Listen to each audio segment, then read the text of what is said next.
And we are live. Welcome back, everybody, to Behind the Tool Belt episode 238. Thank you for joining us on this Wednesday edition. Today, we have another special guest. Stay tuned. We will be right back after our short intro from our sponsors.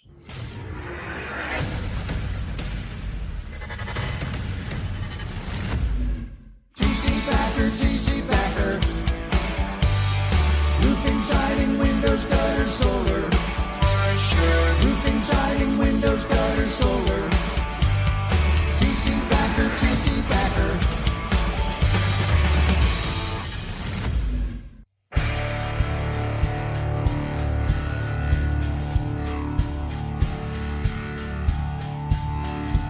All right. Welcome back, everybody. Happy Wednesday, and thank you for joining us on your lunch break today. Hopefully, you're not going to get in trouble. Hopefully, you're clocked out and off the watch. And we're bringing you a wonderful special, and I say special because of the special niche, the special industry.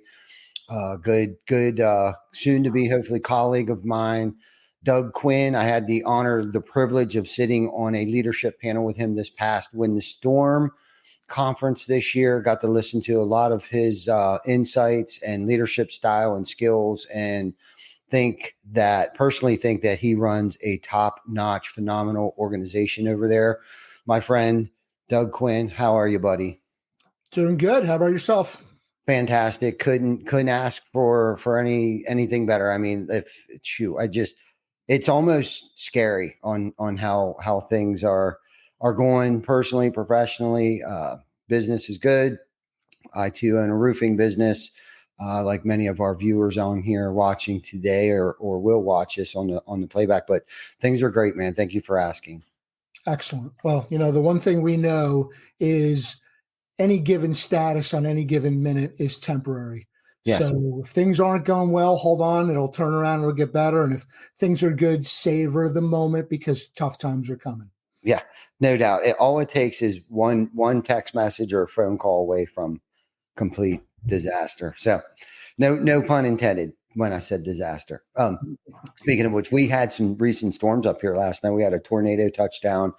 I am coming from right now, South Central Pennsylvania. We had a tornado touchdown with some hail, high winds, things like that. So our team right now is out in the community trying to help homeowners get tarps on their roofs, probably some tree removal we also have a landscaping business.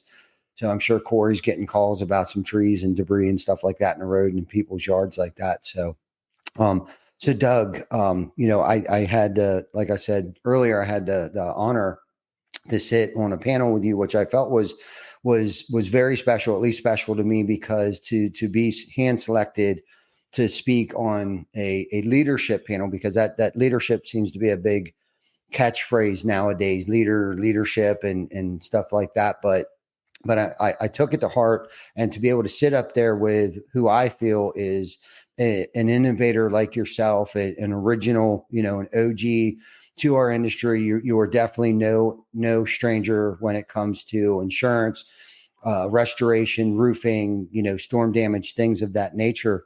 Why don't you give us a little bit of a brief background of who you are, what it was like, what it's like now, and basically how you got here. And then we can talk about, the American Policy Association. And then I would love to also touch on your nonprofit organization and the United Survivors Disaster Relief at some point throughout the show here. Yeah. And all those efforts come from past experiences, right? I'm a big believer. I learned a philosophy earlier in life that you can't cure all the suffering in the world, but you can address what's right in front of you. And if you embrace that, then maybe you can understand that there's a reason why this particular suffering is right in front of you, because perhaps you're the person with the abilities and the resources to do something about it. So, we sort of take the experiences we go through in life, the lessons that we learn, and what normal people go through is, they'll experience some type of a trauma, some type of an issue. They'll fight their way through it. They'll learn how to get through it and get to the other side, and then they go on with their life. And the problem with that is, you lose a lot of what you've learned. So we sort of make it a point to, okay, I made it through the fire. Now I'm going to reach my hand back for the people that are coming behind me and help them make it through the fire. So, look, I was living the dream. I was living in a beach house on the Jersey Shore, single guy, and everything was great. I had a great, career as a financial advisor, unlimited income potential. My firm was owned by one of the country's largest insurance companies. So I had grown up in the insurance industry for 20, 30 years. I am a big believer in insurance. I still am. But when my home got wiped out in a natural disaster, Superstorm Sandy, I started to see the other side that, it's not always what the TV commercials promised you. And, I want to be clear, insurance is a very important risk management tool that the average person can handle a loss that would otherwise be catastrophic and set their family back for generations. It's a way that they can get through that, recover, and resume a normal life. That's the way it's supposed to work. It doesn't always. So we're here to address to make sure that it does. But, I got wiped out. My insurance company, my house wound up being a total loss. My insurance company offered me 37 cents on the dollar. They sent an engineer out who basically said, this was pre-existing condition. This was earth movement, shifting of the supporting soils, which conveniently was an exclusion on my policy. And the more we started, and, look, my big believer in insurance, grew up in the insurance industry. I just kept thinking, it's a mistake. They just don't get it. Maybe I'm not articulating clear enough. Maybe I need to send more pictures. They're just not getting, it is a mistake. And in retrospect, it was not a mistake. It was a strategy. And it's a strategy that they employ all over the country.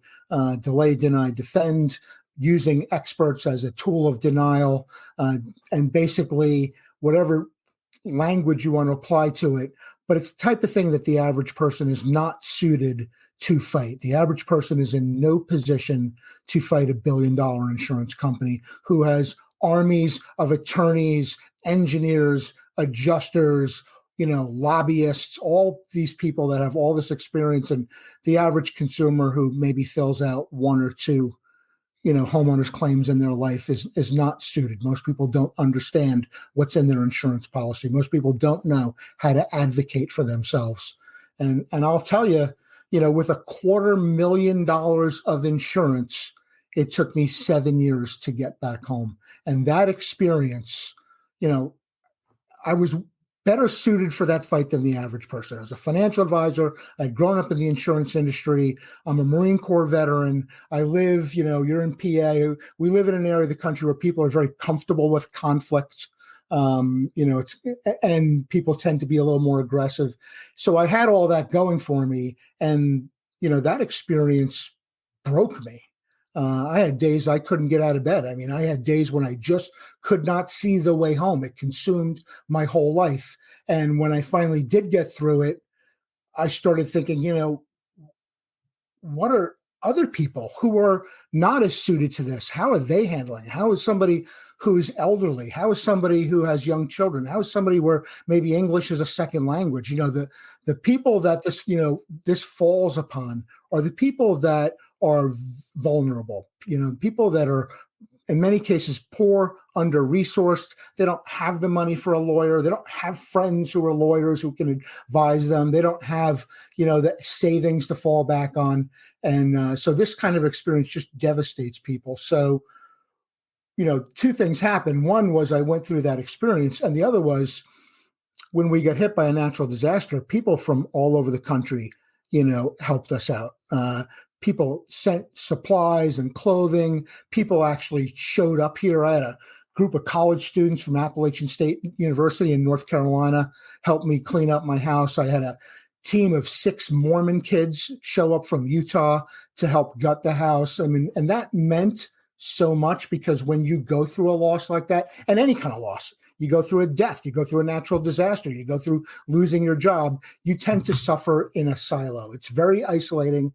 Even though many people around you are experiencing that, it's very isolating. So to feel like, we had the love of the nation. People actually were going out of the way, meant a lot. So, what I came out of that experience was rebuilt my house, rebuilt it bigger and better, time to move on with my life, go back to my lucrative career. And I just couldn't do it, knowing that this was still happening to people. And this will continue to happen to people all over the country unless somebody steps up to fight it. So we started with that, and it wasn't just me. It was a whole bunch of us. There were attorneys involved, there were public adjusters involved, people from the victim space. We worked very closely with our senators and congressmen. So we had, community organizers were a big part of it. So a whole bunch of us saw the pattern of what was happening. And what we did different in Sandy, 2,000 of us sued, they laughed at us. It meant nothing because, they know statistically about 2% of people will litigate, and the other 98% will just take what they're given and walk away. And out of the 2% of people that litigate, they're going to win some of those cases. So, I'll take those odds to Vegas any day. I'm going to win 99% of the time. Yay. We litigated. I was one of the people that sued. I was 50 years old. I had never sued anyone in my life. I was raised old school. We don't sue people. We work for our money in this family. So I was actually ashamed to have to go that route. And I made it a last resort because I tried everything, and they backed me in a corner to where I had no other choices. So, having no other options, I went that route. But even then, it was a joke to them.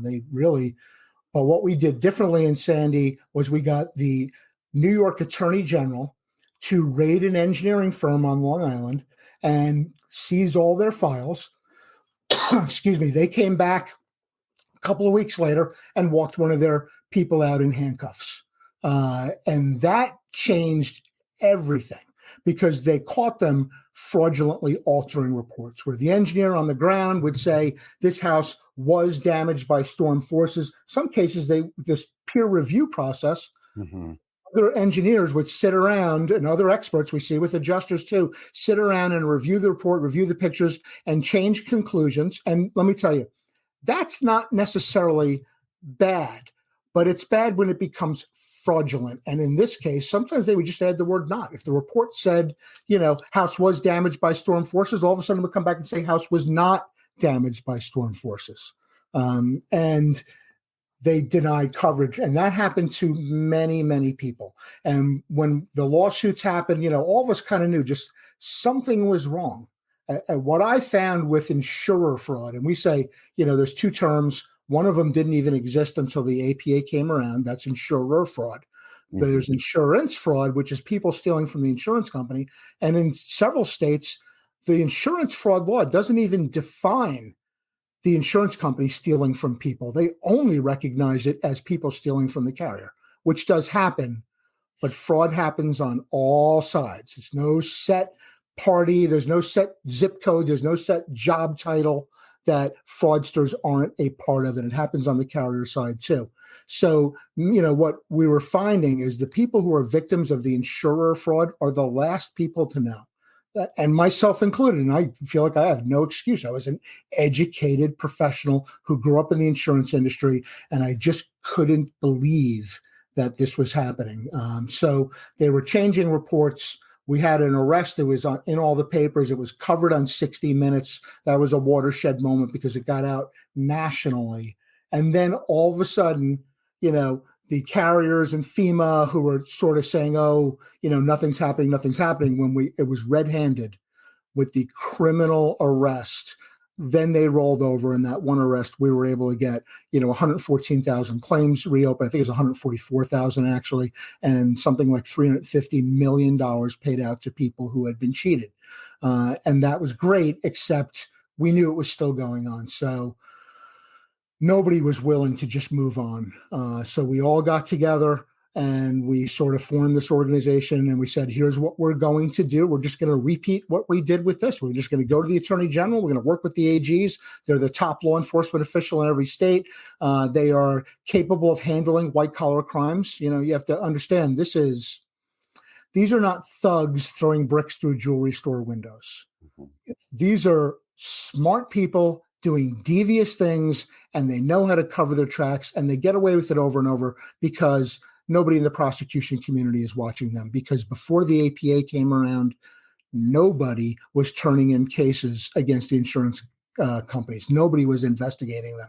So, what happened in civil court, but we know that in civil court, it's a great mechanism to get the homeowner made whole. But many times people sign confidentiality agreements to get paid. Nobody loses their job. Nobody goes to jail. Everyone's in place to commit the same crime tomorrow to another American family. And that needs to stop, right? There needs to be a deterrent, and the fraudsters on all sides of the claims process need to be removed. The APA focuses on the carrier side because nobody else is, but all fraud happens on all sides. All fraud is wrong. All the fraudsters need to be eliminated. But there's many, many organizations and mechanisms, and every public prosecutor is equipped to go after people who steal from the insurance company, but nobody is investigating cases by the carriers or the vendors they hire, such as third-party administrators, engineers, et cetera. So, we started the APA, and then sort of, USDR happened almost on a whim, I'd say. It was maybe 5 years after Sandy. It was so touching for me that people from other areas of the country helped us. And when we saw Hurricane Harvey come in, now, meanwhile, look, I'm not home yet. I'm still treading water myself. I'm still fighting this battle. But when I saw Hurricane Harvey hit Houston and the floods, and I saw, the wreckage on TV that was created down there, I just felt like, look, I got to just, I kept getting on the Garden State Parkway in my car wanting to turn south and go there. So I put a Facebook post up. I had a van, an old 20-year-old Dodge camper van. I put a Facebook post up. Anybody want to donate supplies? I'm going to drive down. And we threw a bunch of stuff in the van, and we just drove down and figured it out. And from that, it sort of evolved, Then, we went to another disaster. And then as a financial advisor, I had one of my clients give us a large donation, like $5,000, which for a little grassroots bunch of neighbors throwing stuff in. Most of us were Sandy victims. That was a lot of money, but I wanted to make sure they got a tax deduction. So now we got to form a 501c3 so they can get a tax deduction. Now I got to come up with a name. I got to come up with a website, come up with a mission. We sort of backed into, just from throwing stuff in our van and going down to what we do now, which is we're still small scale. It's all volunteer. Nobody gets paid. And basically we bring disaster supplies down. Our motto is survivors helping survivors. It means so much for people to be able to have someone who's been through it and just give them a hug and say, it's going to be okay. It's not the end of the world. I went through it. You will get through it. We'll bring past trauma survivors down, first responders, law enforcement, firefighters, some military veterans, survivors of past disasters, because we find it's very therapeutic for them as well to do this. We do some education on disaster trauma, which is the dirty little secret that nobody talks about. And we'll also help fund organizations that spring up organically. When people say, hey, I want to help my neighbors, you'll see some people in the middle of hell, they lift their face out of the mud of their own crisis and say, how can I help those around us? So we will give them micro grants and hook them up with a nonprofit CPA here in New Jersey. His name is Tony Novak, and he'll get them set up with a 501c3, and we'll help fund them to do that. Now, sort of teach a man to fish. Now they can solicit tax deductible donations. So those two organizations came out of what we had lived through personally and just made the commitment to say, hey, we're not going to let this keep happening to people. We have to do something. And of course, the APA was the really groundbreaking. There's a million disaster relief organizations out there. But there's never been anything like the APA. There's never been in American history an organization that just focuses on vetting criminal allegations against the insurance industry and the vendors that they hire. We had to figure it out from scratch. We're still figuring it out from scratch. We're still a new organization, but we've gotten huge traction, and just the very fact that we're out there, and we will continue to grow and make more of an impact on the market. The fact that we're out there means a lot to a lot of people. Yeah. Wow. What an amazing story. I'll be honest with you, Doug. I have goosebumps right now listening to you.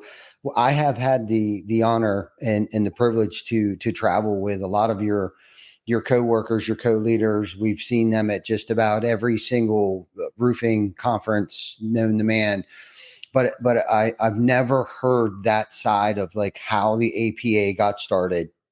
And I got to be honest with you, it gave me goosebumps. And what I liked about your story is how you started this out, your mission. Okay.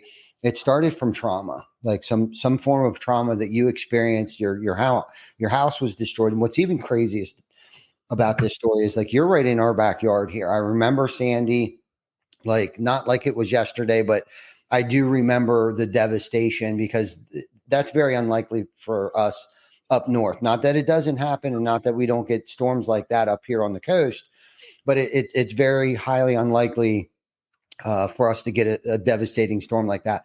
So to listen to how you almost like a phoenix story, like where you have rised from the ashes, right? Like you realize like, okay, there's a lot of fraudulent activity going on. If I'm dealing with this and I'm an educated guy with some, some spice behind me and willing to fight in the grit, I can't imagine what other homeowners that aren't as educated or have the financial backing that you may have had, like how badly they're being taken advantage of. And it sounds like you just like went on a mission. I experienced this bad stuff. All these other homeowners are going through it. And just kind of like strike that fire in you to want to fight back. And you had identified right away, maybe you didn't know that it was fraud at the time. I'm sure you know more about it now than you did then, but you just knew something was off. Like you said, like there was something off. And it sounds to me, it's like it at times I'm sure you could imagine, I can imagine that it seems like it's a losing battle, the battle that you're trying to fight right now. But with the passion that you have for this, I'm sure you've made a dent, maybe not in the entire insurance industry, but I would imagine how tiring would it be? Because I'm sure it goes on. Like you said, there's fraud on both sides of it, from the contractor aspect of things to the homeowner insurance fraud. And I'm glad I also like this other point was that you brought up the insurer fraud and insurance fraud and differentiating the two, because I just wanted to make that point clear for our viewers and listeners right now.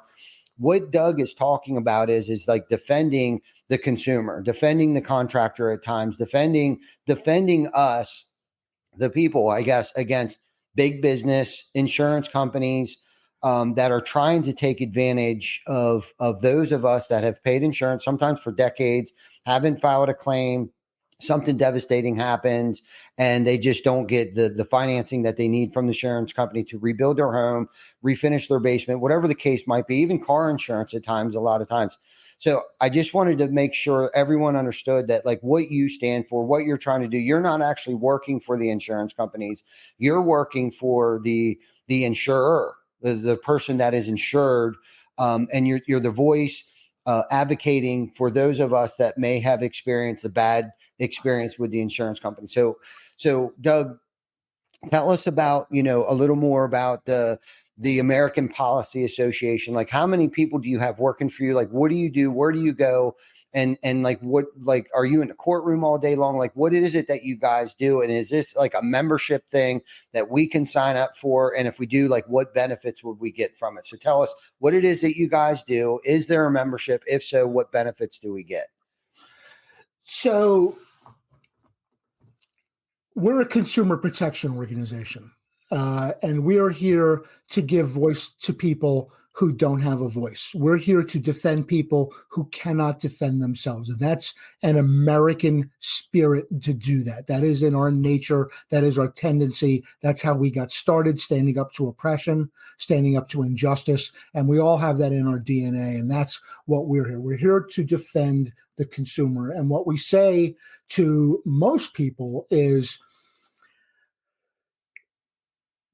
anybody can join the APA, right? Your consumers can join for free, and the people that are in the industry that are making money in the claims business on all sides are welcome to join, and they pay dues, and they're the ones that fund it. Because the reality is, look, you make a good living in this business. We talk to many people who are very, very successful, in whatever trade they're doing, or attorneys or public adjusters or restoration contractors, engineers, et cetera. And maybe you just don't have the time or the ability to stand up and fight this the way that we can. And maybe you won't have the credibility because people are saying, well, it's just an attorney trying to, protect his profits. It's just a roofer trying to get more jobs. People can't say that about us because we are here to defend the consumer. So look, if you're doing well in the business, but the people that are putting food on your table, your customers, are getting taken advantage of by one of the most powerful industries in the country, if not the world. And I can't emphasize that enough. And somebody's got to defend them. And maybe this is just a way that you give back. I'd always learned in business, you don't ever just take from a community. You don't just, cash your check, make your money and go on your way. You should be giving back to the community that supports you and supports your family. And this is a way to give back. It's not the only way to give back. There's lots of ways to give back. You should be doing something. And I always say, look, America is a wonderful country. You can get rich. You can do it ethically and honestly, and you can have a little extra to give back to people that aren't as fortunate as you. And if you can do those three things, then you're successful in my book. So this is a way to give back. And here, let me ask you this question. Okay. You say it because I know that people, you go to conferences and salespeople are knocking on your door and they're calling you on the phone, and everyone's got to do this, buy my product, give me your money because here's how it benefits you, right? That's the pitch. So everyone's kind of programmed to ask that question. What's in it for me? So let me role play this with you. What if I told you nothing? What if I said there's nothing in it for you? You make a good living. This is a way that you give back to the people who put food on your family's table. And this is a way that you maybe give a little bit of your money, a little bit of your time to help the people who cannot fight for themselves. Is that enough for you? Yeah. Thank you. Now I know I'm talking to the right person. Yeah. Okay? Because I want to know who's in the trenches with me when the bullets start fighting. And we are going against the alignment of money and power in America. And most countries, you do that, you wind up in a ditch somewhere. And there will be consequences. We've all made our peace with consequences that will come out with going against such a powerful industry. But I want to know who's in the trenches with me when the bullets start flying.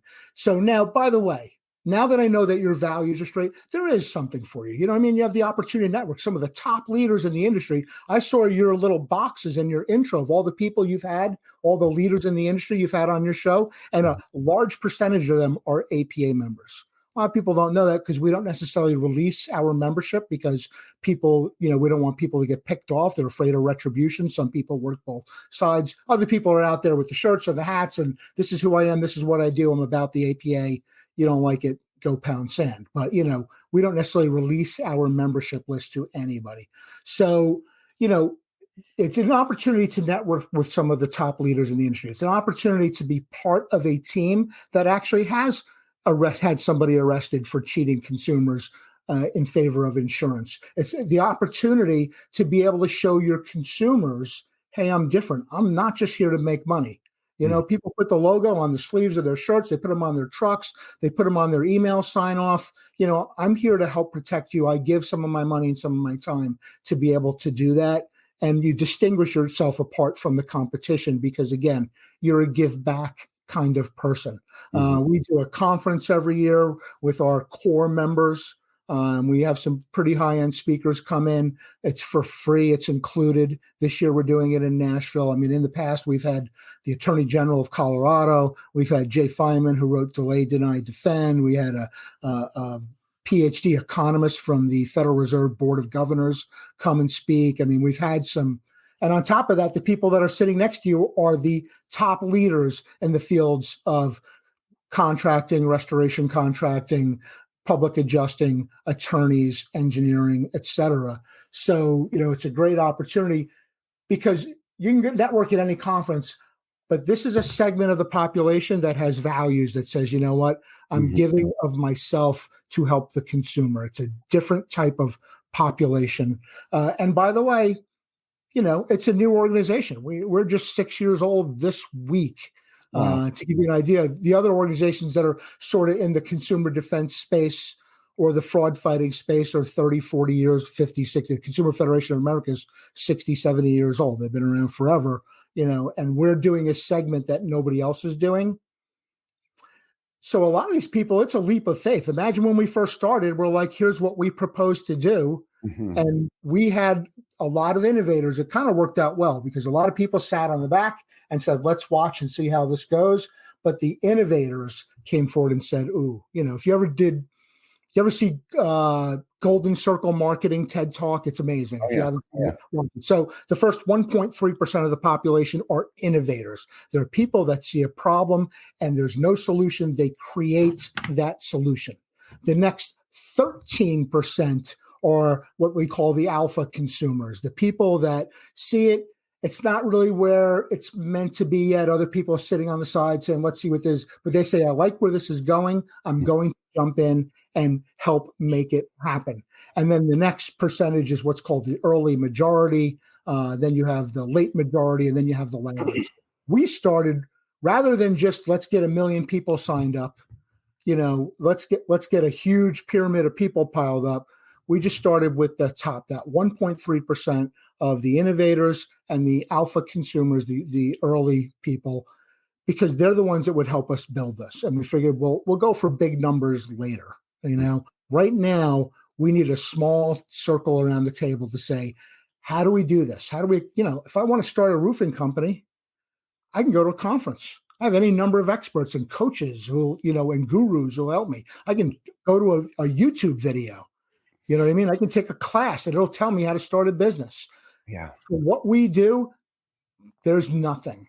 We had to figure it out as we went along. We had to, we basically have to write the book on doing this because it's never been done before. As a matter of fact, when this is said and done, we will write the book because it's some pretty interesting stories.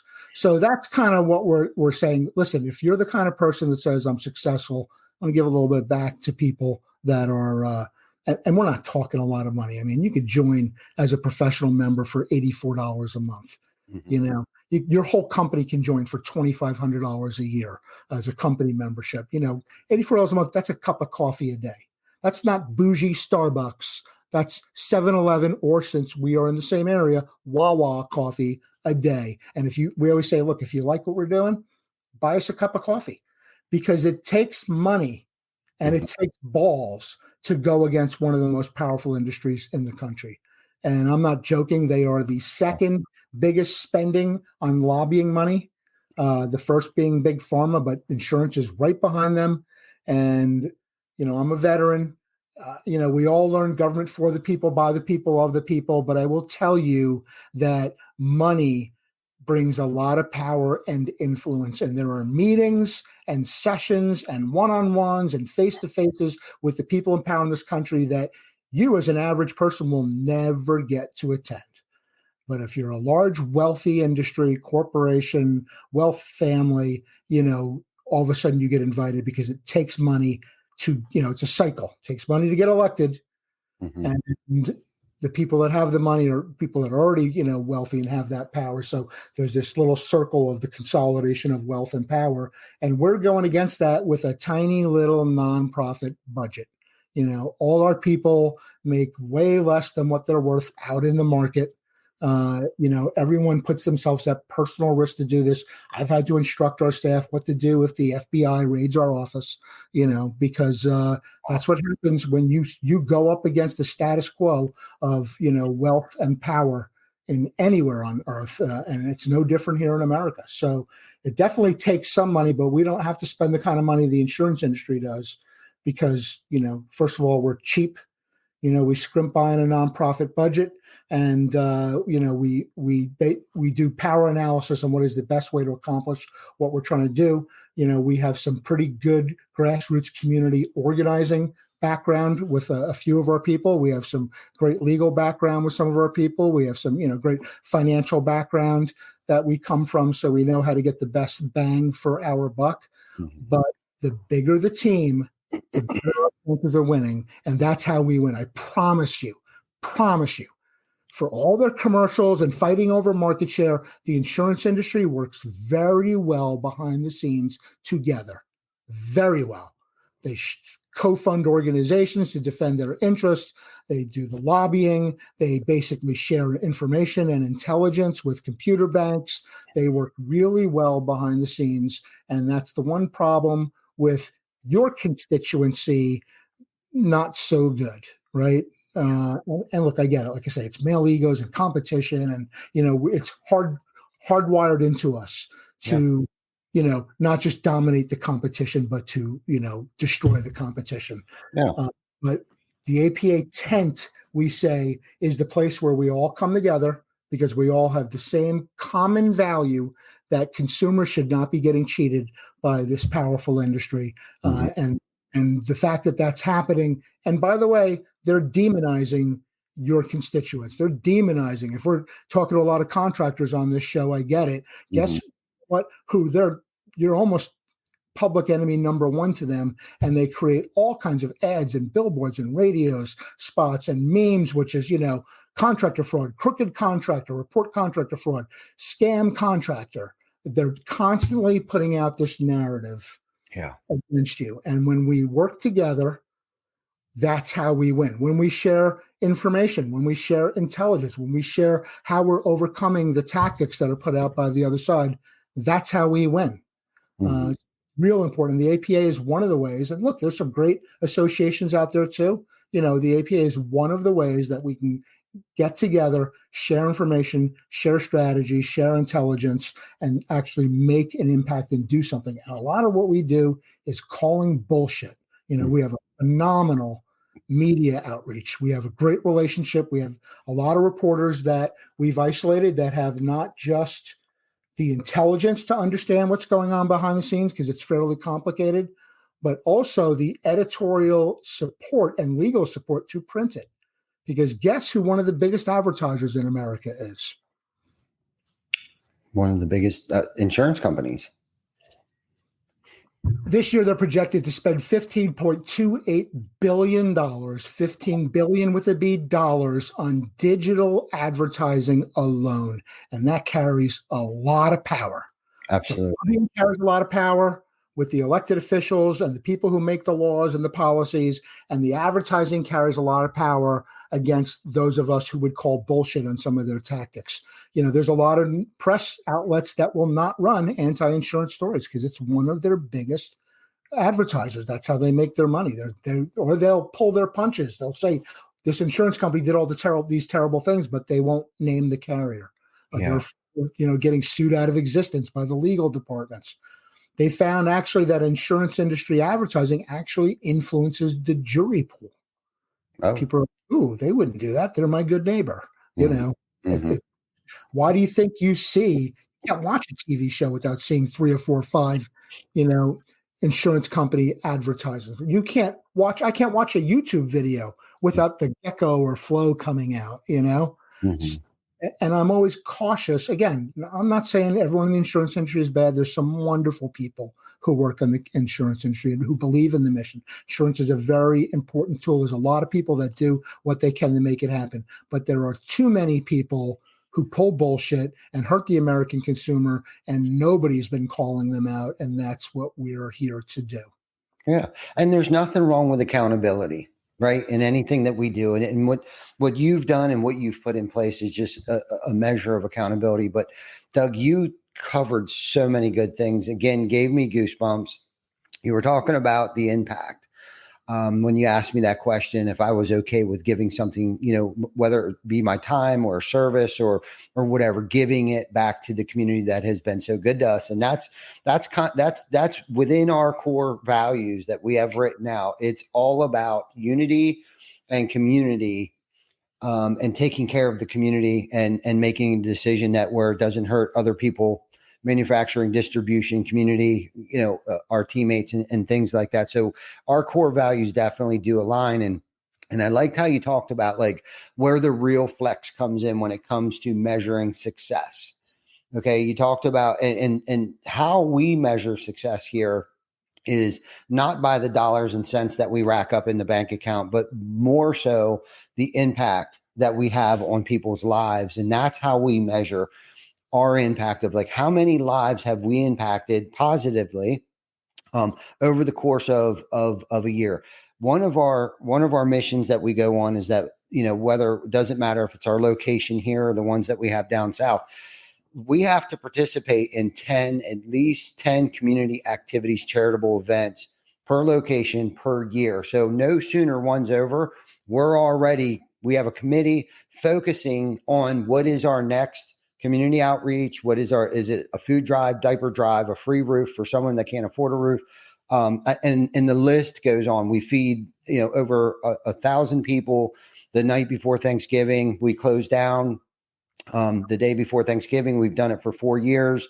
That's true success right there. Right. And what's crazy about this is, and none of it, when we set out on how can we impact our community, none of it was a publicity stunt. None of it was, it was during COVID, the state of Pennsylvania was closed down.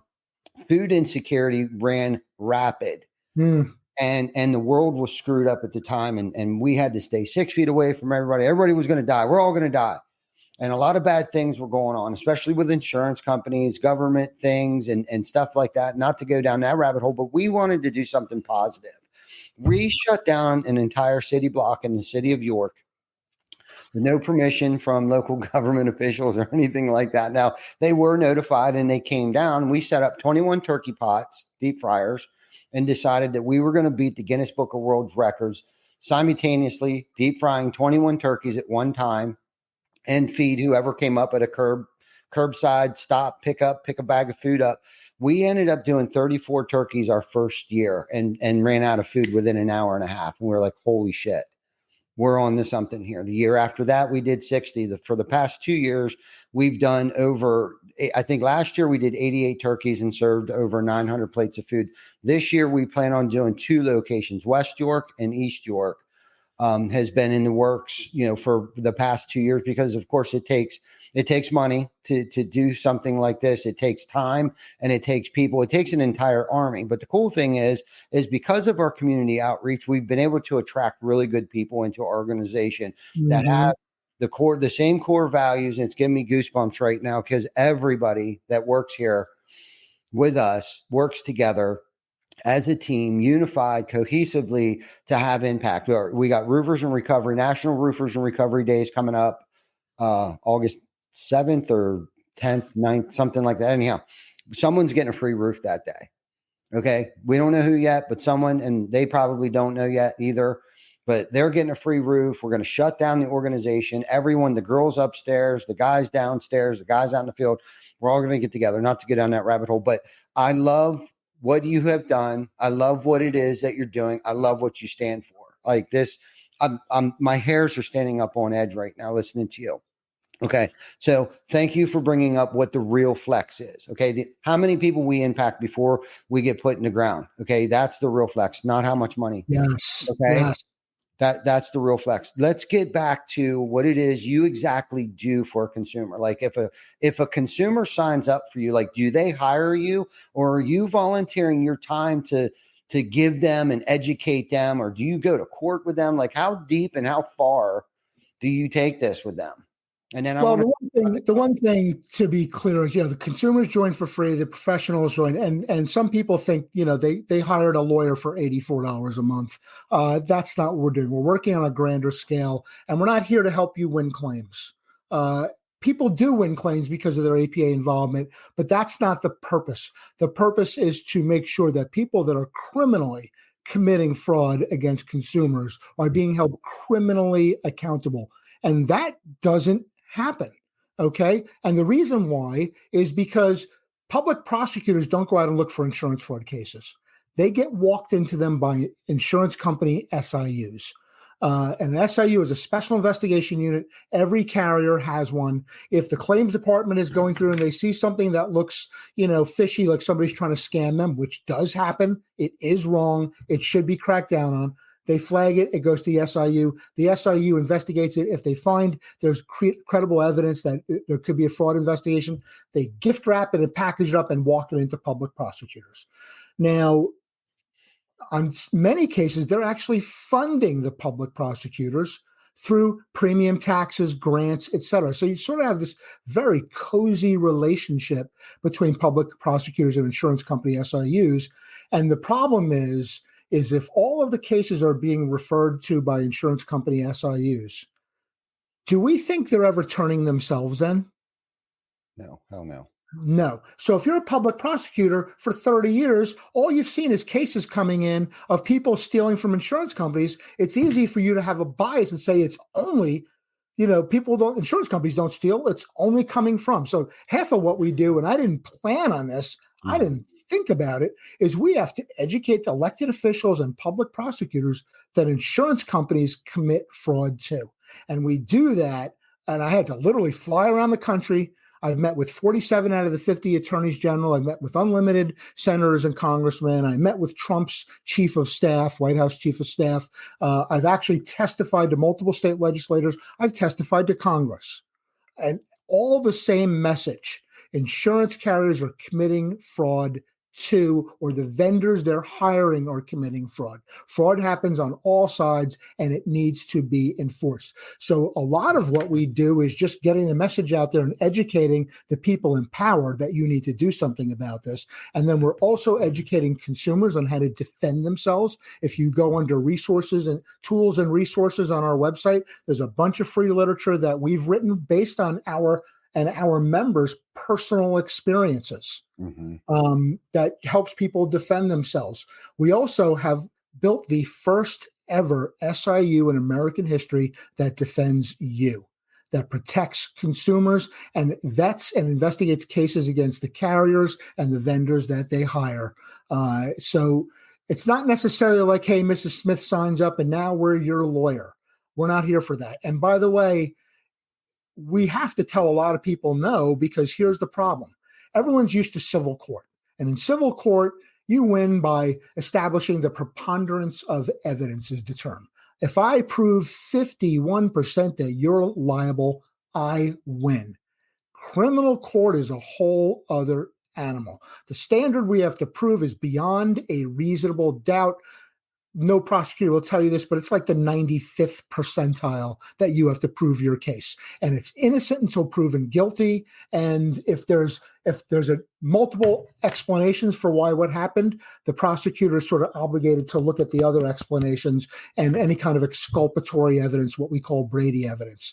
So we have a lot of cases that are referred to us that you could see there's fraud there, but there's no evidence. And in the end, we have to bring this to a prosecutor. And the prosecutor will look at, it's not like, here's what I learned. Nothing is like you see on TV. A tiny, tiny percentage of the crime in America gets prosecuted. Tiny. And the prosecutors don't like charge you, like you see on TV just to bother you and rattle your cage. They have limited resources. They're obligated not to waste public resources unless they think they can win the case. So when you turn a case to a prosecutor, they're going to look at three things. What is the crime that's alleged to have occurred, the violation of the state penal code? What is the evidence that this crime occurred? And three, what is my odds of convincing a jury of their peers beyond a reasonable doubt that this person is guilty? And if those pieces aren't lined up, they're not going to take the case. Our own prosecutor, we have one of the top insurance fraud prosecutors in the country, worked for us. He ran a $13 million a year unit in one county in California, just focusing on insurance fraud.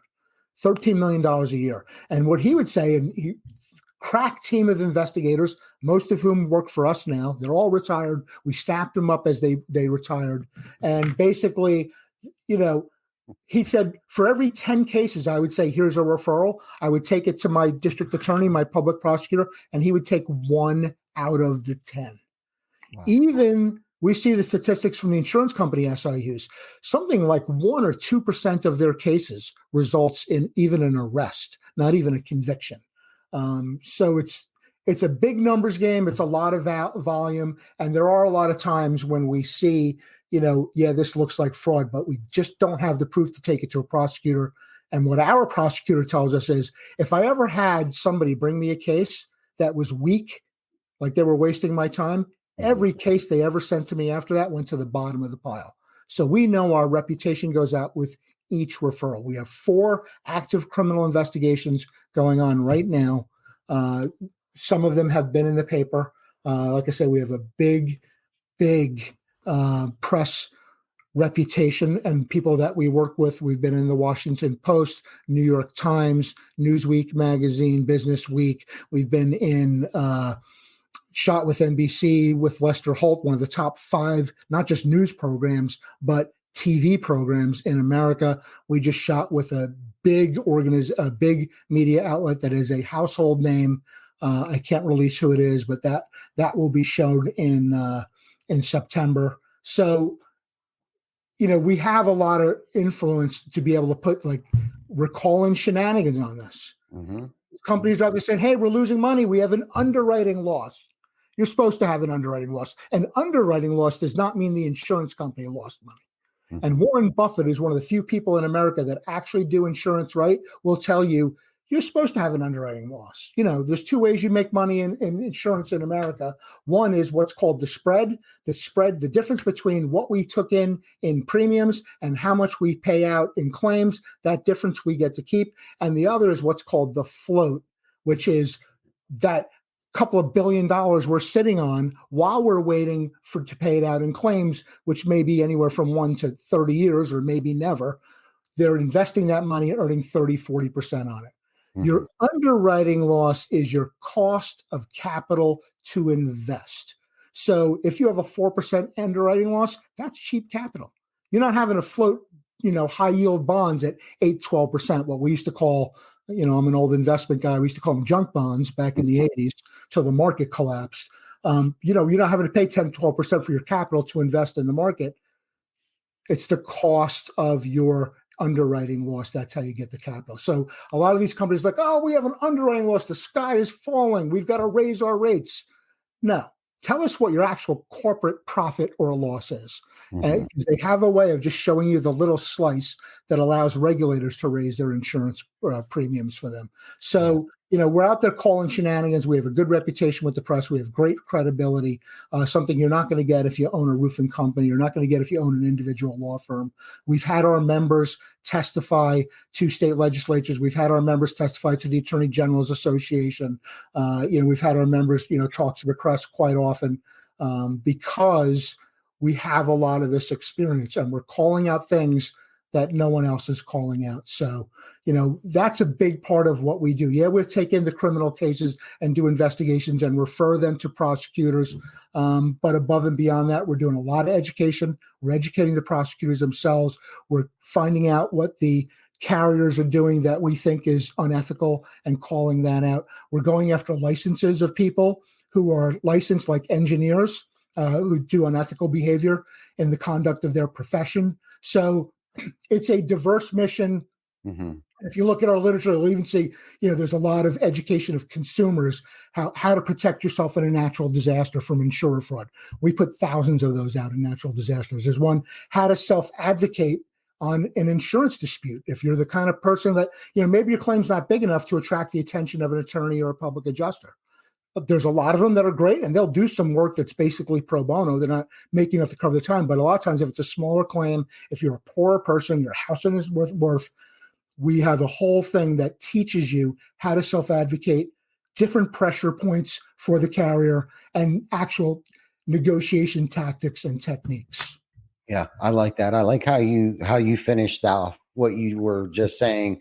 And for clarity purposes, for anybody that's watching this or will watch this, what you're doing isn't for the contractor and how to win more jobs through insurance. What it is, at least from my understanding, Doug, is that you're here to educate the consumer, whether I be a contractor or not. I own a home, I have insurance, or just regular old Johnny homeowner who doesn't know if they're being taken advantage of by the insurance company or not. So Vic posted your website in there, www.apassociation.org.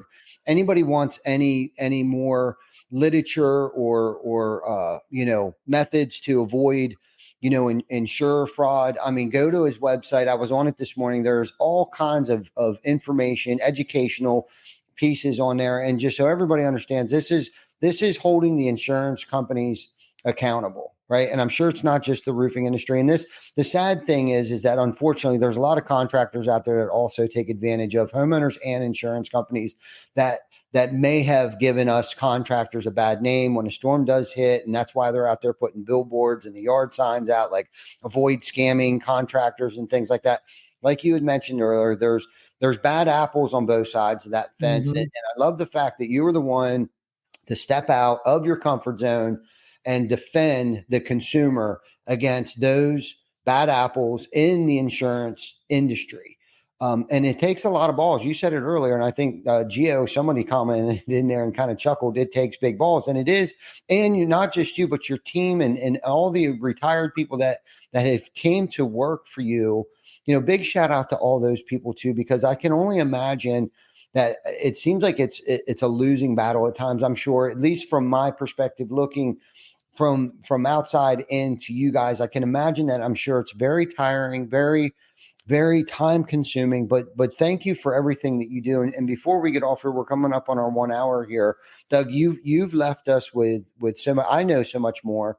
And just know this, we're going to be signing up as a contractor, just to support the cause. I believe, I think it shows our authenticity, our ethicalness, as a contractor, that if we're supporting someone that is fighting a good cause that you are, I think that's just one good aspect that, like, I would put the sticker on my truck, APA sticker on my truck anytime. But before we get off here, and I want you to leave our viewers with something. It can be something personal, it could be something professional, or a combination of two.